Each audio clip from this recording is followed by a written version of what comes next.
बिस्मिल्लाहिर्रहमानिर्रहीम। इन किस्म की औरतों को कभी औलाद नहीं होती। औलाद का होना एक अल्लाह का नायाब तोहफ़ा है। औलाद के हुसूल ख़ानदान की नस्ली तरक्की हर इंसान की ज़रूरत पाकीज़ा ख्वाहिश होती है। एक शादीशुदा जोड़े की खुशियाँ उस वक्त तक अधूरी रहती हैं जब तक उस जोड़े की गोद में औलाद जैसी नेमत मौजूद ना हो। बहसीयत मुसलमान हमारा ईमान और यकीन है कि अच्छी और नेक सालेह औलाद अपने वालिदैन के लिए मग़फ़िरत व बख्शिश का एक ज़रिया है। बे औलाद का जब भी ज़िक्र आए तो हमारे ज़हनों में ये ख़याल आता है कि इसकी वजह औरत ही होगी। इस वजह से बहुत सारे ख़ानदान परेशान हो जाते हैं, ख़ास तौर पर ख़वातीन का इस्तेहसाल भी होता है, जबकि ये हरगिज़ ज़रूरी नहीं है कि बे औलादी की वजह सिर्फ़ औरत ही हो सकती है। बे औलाद होने की वजह मर्द हज़रात भी हो सकते हैं। नाज़रीन, अगर हम अपने मुआशरे में देखें तो वो औरत हमें बहुत मुतमईन दिखाई देती है जिसकी औलाद होती है, जबकि उसके मुकाबले में दूसरी औरत को देखा जाए जिसकी औलाद नहीं होती, उसके लिए ज़िंदगी खुशगवार गुजारना एक नामुमकिन सी बात दिखाई देती है। आज की वीडियो में हम आपको 7 ऐसी औरतों के बारे में बताएंगे जो कि परियों ने हज़रत सुलेमान अलैहिस्सलाम को बताया कि ऐसी औरतें कभी औलाद पैदा नहीं कर सकती। जानने के लिए ये वीडियो आखिर तक ज़रूर देखिएगा। नाज़रीन, ये वाक़या कुछ इस तरह से है कि एक दफ़ा का ज़िक्र है कि हज़रत सुलेमान अलैहिस्सलाम तख्त पर बैठे थे कि कुछ 5 औरतों की जमात उनके पास आई और उनसे सवाल करने लगी कि हज़रत सुलेमान अलैहिस्सलाम हमें बताएं कि आखिर क्या वजह है कि हमारे यहाँ फ़र्जंद पैदा नहीं होते। उन्होंने हज़रत सुलेमान अलैहिस्सलाम से ये सवाल किया तो हज़रत सुलेमान अलैहिस्सलाम ने परियों से पूछा कि बताओ आखिर क्या वजह है कि इन औरतों के यहाँ औलाद पैदा नहीं होती।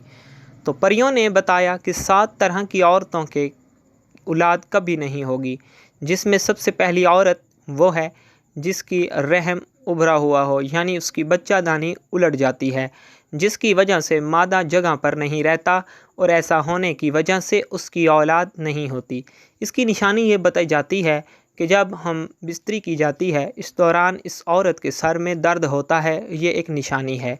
दूसरी औरत जिसके रहम में हवा भरी होती है, यानी उसका मुंह ऊपर से बंद हो, उसकी अलामत ये है कि जब हम बिस्तरी की जाती है जिस्म में दर्द होता है और चेहरा भी उतर जाता है।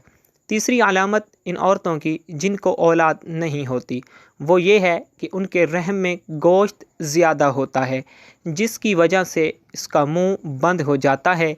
आम तौर पर ये शिकायत मोटी औरतों में देखी जाती है और इसकी अलामत ये बताई जाती है कि जब वो हम बिस्तरी करते हैं इसके बाद उनकी रीढ़ की हड्डी में दर्द होता है, इस वजह से वो पैदा नहीं कर सकती। नाज़रीन, इसके बाद परियों ने जो निशानी बताई वो ये है कि जिस औरत के रहम में कीड़े पैदा हो जाते हैं इस वजह से भी बच्चे पैदा नहीं होते, और इसकी अलामत ये बताई गई कि हम बिस्तरी के दौरान इन औरतों की पिंडलियों और पाँव की एड़ियों में दर्द होता है, जिनके साथ ये शिकायत हो वो माँ नहीं बन सकती।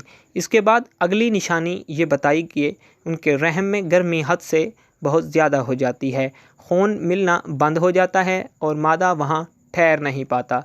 तो नाज़रीन, इसकी जो अलामत बताई गई है वो ये है कि दिल में घबराहट होती है और ऐसी औरत की गशी के दौरे पड़ते हैं। इसलिए जिन औरतों में ये अलामात हों उनमें भी औलाद का पैदा होना एक मुश्किल दिखाई देता है। इसके बाद रहम में सर्दी का ज़्यादा हो जाना भी औलाद से महरूम होने की एक वजह बनता है। इसकी निशानी ये बताई गई है कि ऐसी औरत के सीने में दर्द रहता है और ये निशानी उन परियों ने बताई है। आखिरी निशानी इन परियों की जानिब से इन औरतों के बारे में जो बताई गई जिनकी औलाद नहीं होती, तो वो ये है कि उनमें अजीब जिन्नात तारी रहते हैं, आसेब का साया रहता है और वो इसके अंदर बच्चा मार देते हैं। जो मादा के रहम में मुख्तलिफ़ चीज़ें होती हैं उनको ख़त्म कर देते हैं। तो नाज़रीन, इसकी निशानी ये है कि इसे हम बिस्तरी करते हुए दर्द महसूस नहीं होता और ना ही हम बिस्तरी करते हुए इससे लज़्ज़त महसूस होती। तो ये वो 7 औरतें हैं जिनके बारे में हज़रत सुलेमान अलैहिस्सलातु वस्सलाम की बारगाह में आने वाली इन 5 औरतों को बताया गया कि आखिर उनमें औलाद क्यों नहीं होती। तो नाज़रीन, सिर्फ़ औरतों ही में बांझपन नहीं होता مردوں میں بھی بانجھپن ہوتا ہے۔ مردانہ بانجھپن سے مراد مرد کی صحت کا کوئی بھی ایسا مسئلہ ہو سکتا ہے جو اس کی خاتون ساتھی کے حاملہ ہونے کے امکانات کو کم کر دیتا ہے۔ 100 میں سے 13 جوڑے غیر محفوظ جنسی تعلقات کے باوجود حاملہ نہیں ہو پاتے۔ مردوں اور عورتوں میں بانجھ پن کی بہت سی وجوہات ہو سکتی ہیں۔ بانجھ پن کے 1/3 سے زیادہ معاملات میں مسئلہ مرد کے ساتھ ہی ہوتا ہے۔ یہ اکثر مرد کے سپرم کی کم پیداوار یا سپرم کی ترسیل کے ساتھ مسائل کی وجہ سے ہوتا ہے۔ بالغ صحت مند سپرم نہ بنا پانا بہت سی چیزوں پر منحصر ہوتا ہے۔ مسائل خلیات کو نطفہ بننے سے روک سکتے ہیں۔ مسائل منی کو انڈے تک پہنچنے سے بھی روک سکتے ہیں۔ مردانہ بانجھ پن کی بنیادی وجوہات یہ ہیں۔ سپرم کی خرابی۔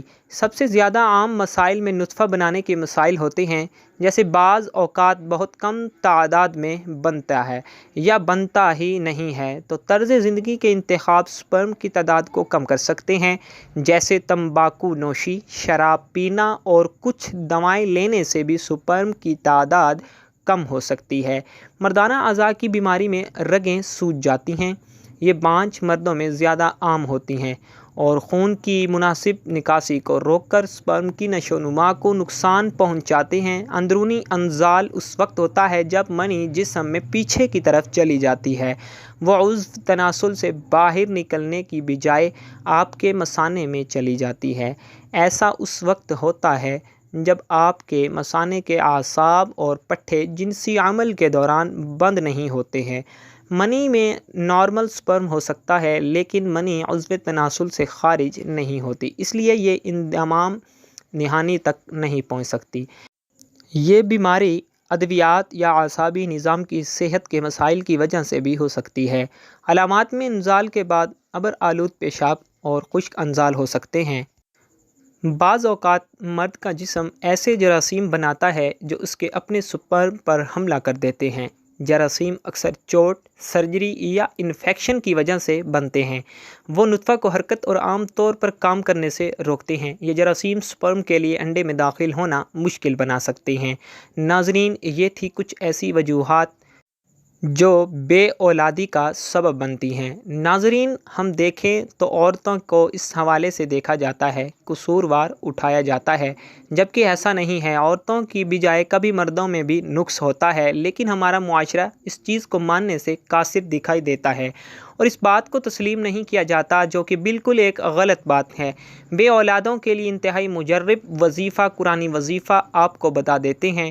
جو میاں بیوی اولاد کی نعمت سے محروم ہوں اور ڈاکٹر، حکیم اور طبیب علاج سے عاجز آ چکے ہوں، ان کو چاہیے کہ وہ اللہ تعالیٰ پر کامل بھروسہ کرتے ہوئے انتہائی توکل اور یقین کامل کے ساتھ روزانہ صبح و شام بوقت نماز فجر اور بعد نماز مغرب 21 مرتبہ اس آیت مبارکہ کا وظیفہ کرے اور اللہ تعالیٰ سے اولاد صالح پیدا ہونے کی دعا کرے۔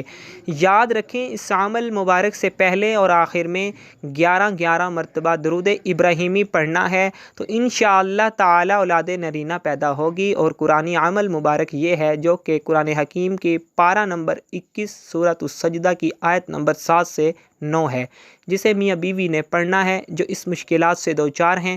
اس آیت کا ترجمہ کچھ اس طرح سے ہے: وہ ذات جس نے جو چیز بنائی موضوع ترین بنائی، اور انسان آدم علیہ السلام کی پیدائش کی ابتدا مٹی سے فرمائی، پھر اس کی نسل حقیر پانی کے نچوڑ مادہ حیات سے پیدا کی، پھر اس نسل کے اعضاء کو متناسب بنایا، اس میں اپنی طرف کی روح پھونکی اور تمہارے لیے کان، آنکھیں اور دل پیدا کیے۔ اس کے باوجود تم بہت ہی کم شکر ادا کرتے ہو۔ ناظرین، خواہش اولاد پوری ہونے کے بعد صدقہ و خیرات لازمی کریں۔ اللہ پاک تمام بے اولادوں کو نرینہ اولاد عطا فرمائے اور ہمیں پرسکون صحت مند زندگی عطا فرمائے۔ آمین ثم آمین۔ ناظرین، کمنٹ باکس میں اللہ پاک کے 99 ناموں میں سے ایک نام کو ضرور ٹائپ کیجیے گا۔ والسلام